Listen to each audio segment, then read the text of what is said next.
Hello guys, Crispy here, welcome back to another video. In this one, my friends, I'm gonna be testing a GeForce RTX 5090 in Marvel's Spider-Man 2. This one is the Founders Edition model of the card. I am running it with the latest Nvidia drivers and I'm not manually overclocking it. You can see all of its specs, well, almost all of its specs here in Tech PowerUp's GPU-Z, which still hasn't been updated to support the 50 series GPUs. And over on the left, I'm pairing it with a Ryzen 7 9800X 3D and 32GB of RAM.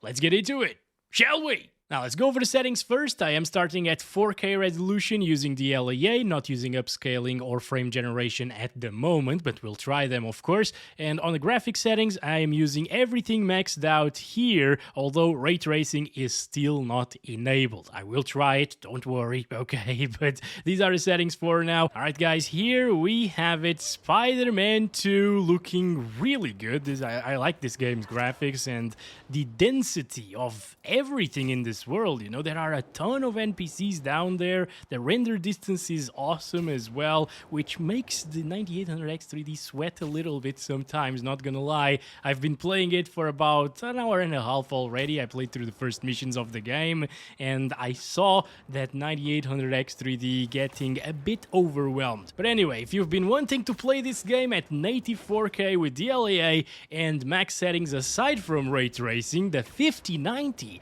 is actually not overkill. I thought this game was going to run quite a bit better than it is running at the moment, but again, I can sort of excuse it since, again, you got a huge render distance, you got a lot of detail on screen at every moment, and it is a very pretty game, once again, right? Also, 90% GPU utilization there for a second. Alright, now it went up to 99%, but yeah, there are a little bit of fluctuations here and there, okay? I'm not liking that too much, and the fact that it's dropping the 1% lows into the 40s as well indicates slight bit of stuttering that you can see in the frame time graph, okay? So it's not a completely flat frame time, but the good news is if you lock the FPS using like RivetTuner statistics server, it will feel really smooth and it will get you a flat frame time graph, and that's actually how I've been playing the game so far. But anyway guys, that's the experience at the native 4K resolution. It drops as far as like 70 frames per second, and I was expecting a bit better because Spider-Man Remastered ran really well when it came out. It was really well optimized, and if we're seeing GPU usage fluctuations here with a 9800X 3D at around 100 FPS, that means that it's probably going to be super CPU bound on a lower end system, you know? Now, in regards to DLSS in this game, I'm here in the Nvidia website to show you that this game is not supporting DLSS 4 just yet, or the multi-frame generation, you know? So you can see right here, DLSS 4 with multi-frame generation will be available in a future update. Right now, we have DLSS 3.5, but we do have access to the transformer model here. So it's like a hybrid of DLSS 4 and DLSS 3.5, you know? Let's go ahead and enable Ultimate Preset, and this makes the DLSS ray reconstruction setting available down here, and you can see we can use Legacy or the transformer model. But there's a catch, guys. If you use the transformer model, like I wanted to try this at ultimate ray tracing, maximum settings, native 4K, but if you utilize DLSS ray reconstruction, you can't select the previous DLSS that we were utilizing before. So it's grayed out, and you're forced to utilize DLSS with quality balanced or performance. Now, I've played a little bit with quality and I actually couldn't really tell a difference comparing this with DLSS, so it's very well implemented, but it's a little bit of a shame, not gonna lie. And if you set it to Legacy, the same thing happens. Basically, as long as you have ray reconstruction enabled, you can't play with DLSS.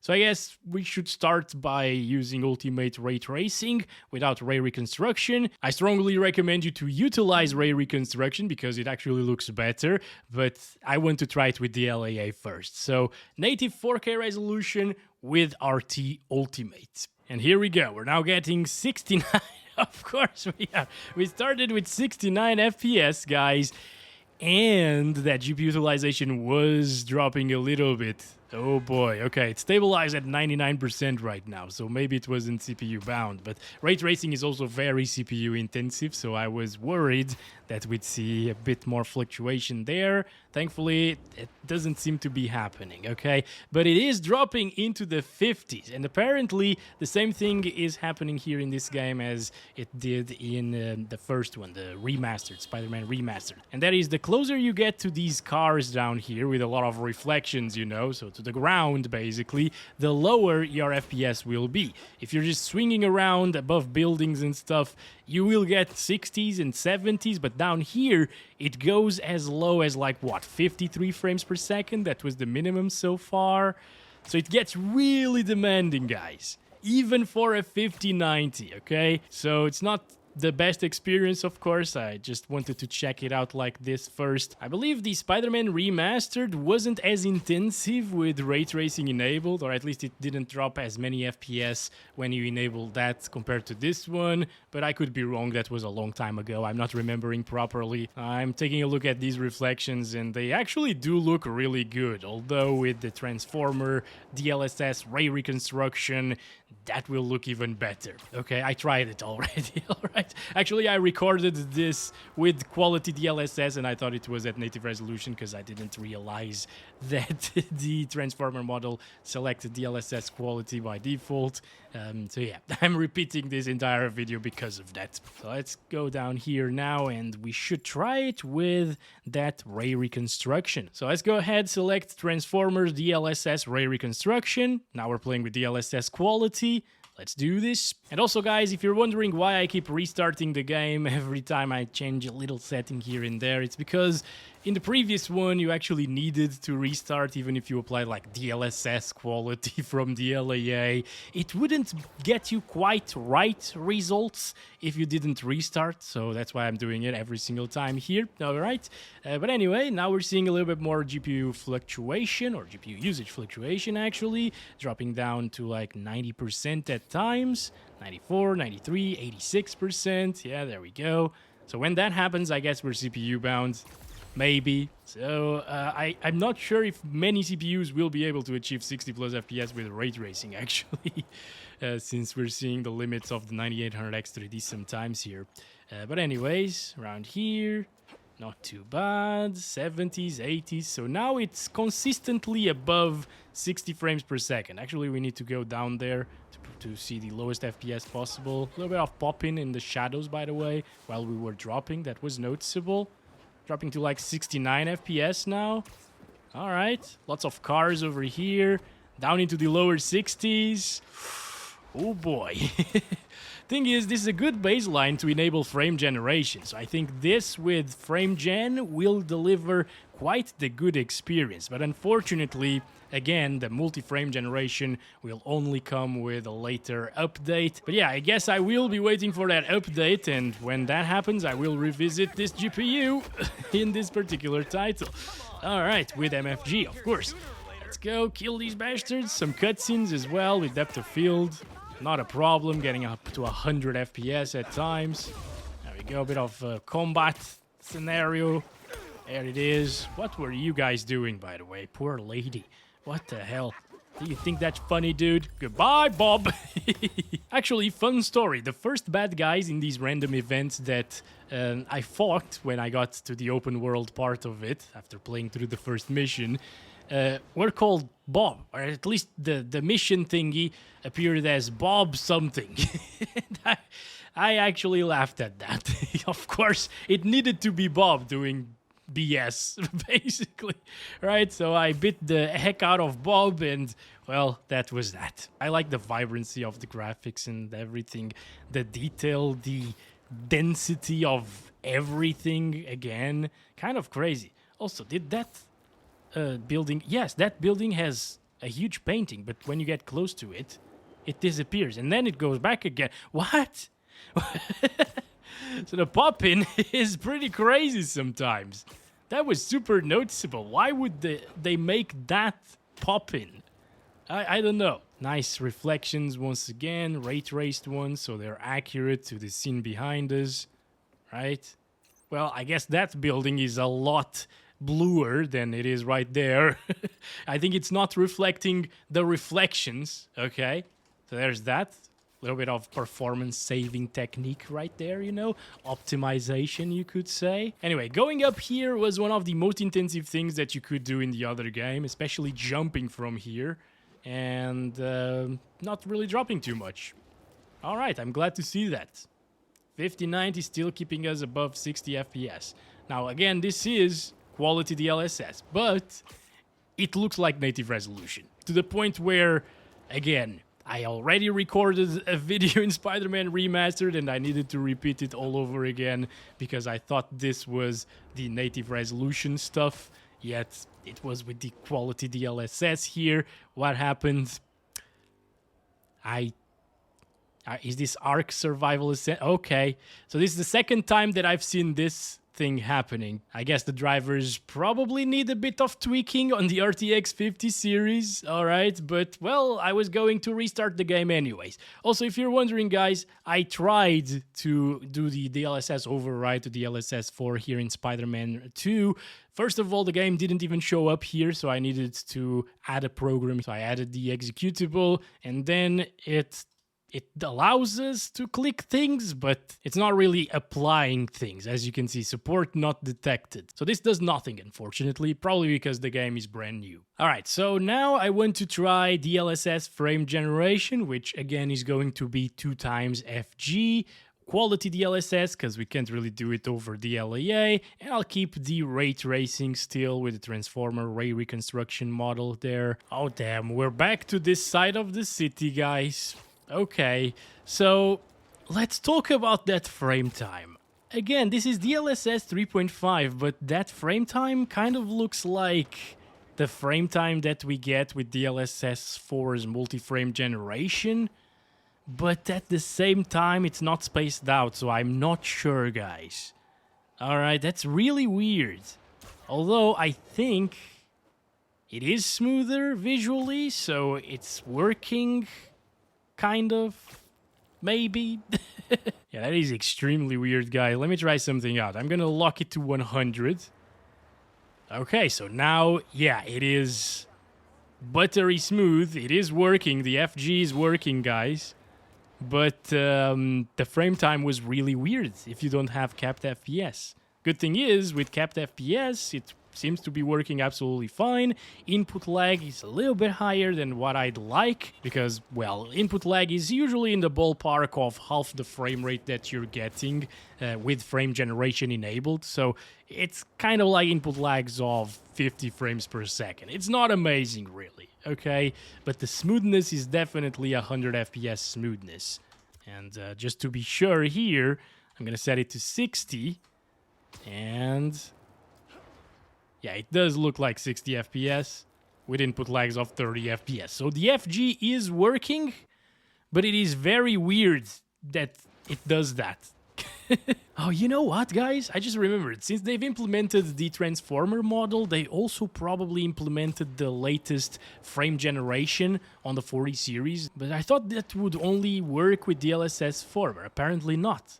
You can have the new frame generation technique on the 40 series with the DLSS super resolution being a lower value. So it's kind of like a hybrid of DLSS 3 and DLSS 4 right now, I guess. That's what we're experiencing here, because this is definitely way smoother than half the frame rate that we're getting. I guess I'm just doubting myself a little bit and doubting the game itself a little bit and that frame time graph because I've played Ark Survival Ascended earlier today, or I posted a video about it earlier today, and that was saying that we got 60 FPS, but in reality it was getting 30 FPS. Clearly, it was not feeling like 60 FPS, but this is feeling like a high refresh rate experience. So I think what's going on is they got the new frame generation model going on here, which will also be available on the 40 series, and that paces the frames a little bit differently compared to the previous model,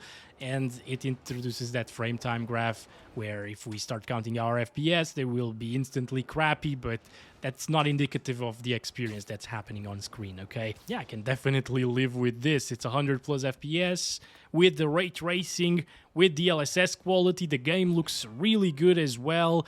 I don't really see much artifacting happening. Actually, I was climbing the other big building to see if I could spot anything in terms of artifacting. This is a very nice technique to see the artifacts from FG, but I don't really see much. Seems like they have improved it a lot compared to the Spider-Man Remastered implementation. So yeah, that's about it for the experience here, guys. In terms of input lag, it's a bit worse, of course, than native resolution with quality DLSS and like 70 or 60 plus FPS all of the time.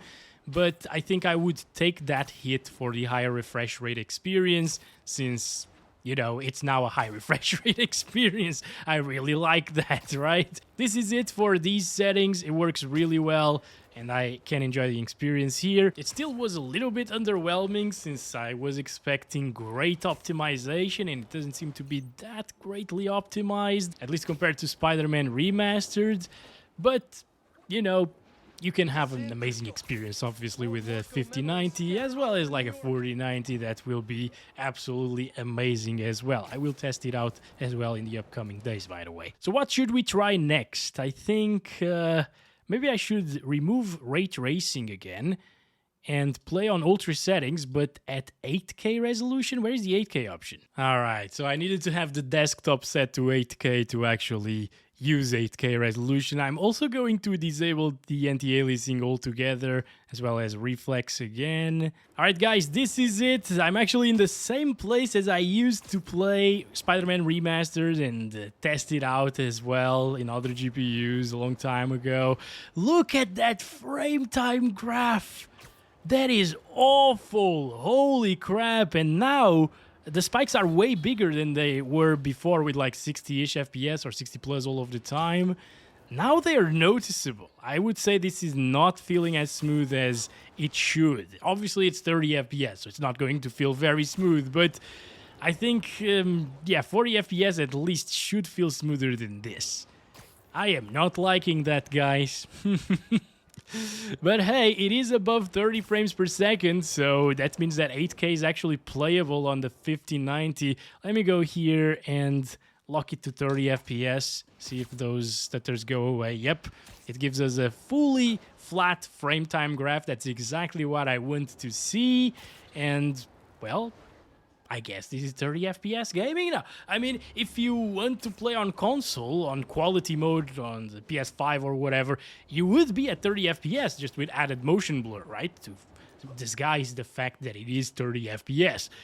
So, if you wanted to do that at max settings, aside from ray tracing, with 30 FPS locked all of the time, you could. It's not amazing, obviously, and I would much rather play at 4K resolution with the LAA or other anti-aliasing methods, or even DLSS quality, which looked really, really good. So definitely don't do this. You can't even enable ray tracing and play this game properly with ray tracing at 8K resolution. But, I mean, if you are in the very niche scenario of preferring this experience over 4K 60 plus FPS, I guess it's working absolutely fine. If it doesn't drop here in the Central Park area, it will get capped 30 FPS at 8K resolution all of the time. And this is 8K native resolution, all right? It's really crazy stuff. It's the same as using 4K monitors at the same time. There's still a bit of aliasing there in that building. Interesting. So you'd need some TAA still to disguise those jagged edges. But still, this is a pretty insane resolution to be rendering with these graphics at 30 frames per second. 60 would be nicer, obviously. I'm not saying it wouldn't, but yeah, I'm not complaining here. It's a $2,000 graphics card, so maybe I should be complaining, actually. I want 8K 60 with $2,000 of graphics card worth. But, yeah. You're not really going to get that in these newer titles. Older titles are definitely working fine at 8K, like GTA 5, for example. Red Dead Redemption 2, if you disable some of the settings. And here, I guess, if we used, like, high settings instead of these, it would likely get up to 60 FPS, but I'm not going to do that. What I'm going to do is I will enable ray tracing at 8K, because if you've seen that GPU VRAM allocation and usages, those were really high, even at 4K resolution with ray tracing. I think a 5080, for example, with 16 gigabytes of VRAM would actually have trouble running it at these settings with 4K resolution, not even 8K. But here, well, we have 32 gigabytes of VRAM, so let's push it to the limits, all right? I'm using Transformer, ultimate settings on the ray tracing, and yeah, quality is just a bit too much, I think, at 8K resolution. I prefer to use performance DLSS at this res because the difference is very minimal, all right? Now we're getting the same FPS, but with RT enabled. Interesting. So you can run ray tracing. 27 gigabytes of VRAM allocated. Holy crap.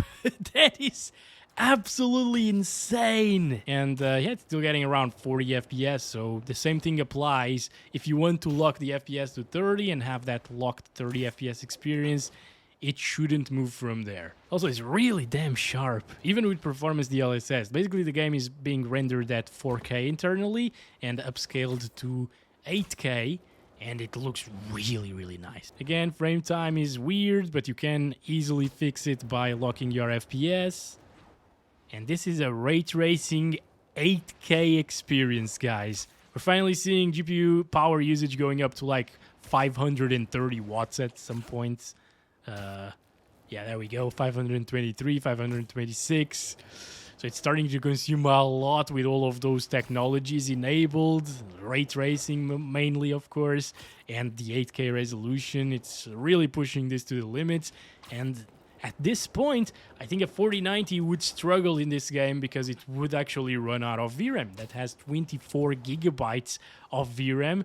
And this has 32 once again, so we can make these crazy experiments on this GPU, not on the 4090. So yeah, I think that's about it for this GPU in Spider-Man 2. I wish we had ultra performance DLSS available here, but for some reason they left it out of this game. And I wish they had included the multi-frame generation stuff by default once again. Also, if we enable frame gen, will it run out of VRAM? Because that consumes more VRAM, you know?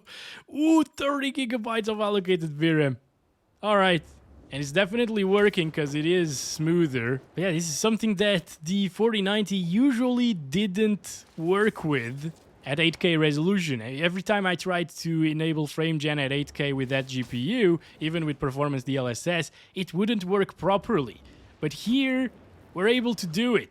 Sorry about the screen tearing, by the way. I'm not sure why G-Sync isn't working at the moment. Alright guys, let's change it to 1440p resolution, still with quality DLSS, because we can't do DLAA with the ray tracing and the ray reconstruction. Ray reconstruction looks really good, so I'll keep it that way. And well, here we are. Really smooth once again compared to what we just witnessed at 8K resolution, guys. Okay, this is without frame generation as well. CPU usage going up to like 70-ish%. Feels nice and smooth again. And we're getting, yeah, 100 FPS, 90 FPS. We're actually fully CPU bound here at this resolution. This is not quite 1440p because we're using the DLSS on quality. It still doesn't look terrible, actually. It's a little bit softer than I'd like, again, on a 5090. I mean, if this was a 4070, I would have no problems, of course, with using quality DLSS on a 1440p monitor. But with a 5090, you don't want to sacrifice anything. So, yeah, I'd like DLAA to be an option once again. And, well, let's just disable ray reconstruction. Now we get our anti-aliasing option back. DLAA, this is ray tracing maximum, the maximum settings alongside with it, 1440p. DLAA, so it's native resolution as well. And here the 5090 is delivering pretty much the same FPS as with DLSS. As you can see, we're still CPU bound most of the time with 90 to 95 or 98% usage on that GPU, sometimes dropping into the 80s as you can see. So it's going to be exactly the same as having that DLSS quality enabled. But again, we lose the ray reconstruction here. And this is native resolution now instead of 960p, which is DLSS quality at 1440p, and then upscaled to 1440p resolution.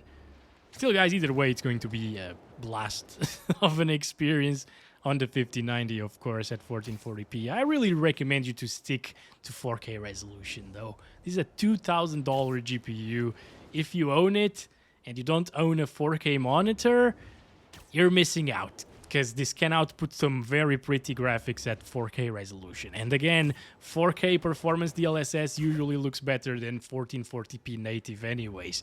So you're definitely missing out if you're buying a GPU like this for 1440p gaming. I don't think a lot of people will do that though. I hope at least, much less for 1080p gaming. But speaking of it, should we try? No, actually, it's going to be exactly the same since we're CPU bound at 1440 already.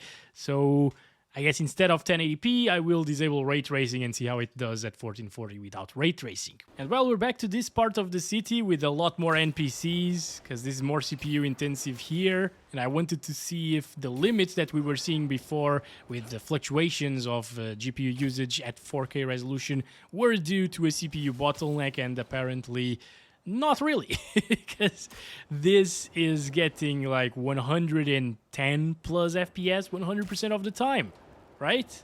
Still CPU bound 90s. Okay, no, so maybe we were actually hitting a CPU bottleneck at 4K sometimes when it would drop into the 90s, okay? And in this side of the city, you can expect a bit higher FPS, as you can see, 180s, 170s, 140s, 130s.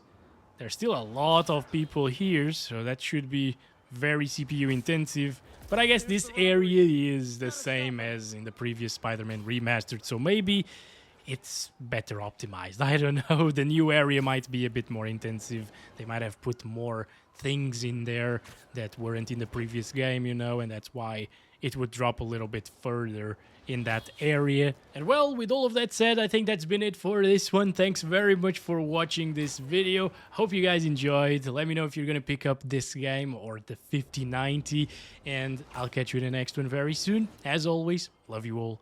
Bye-bye.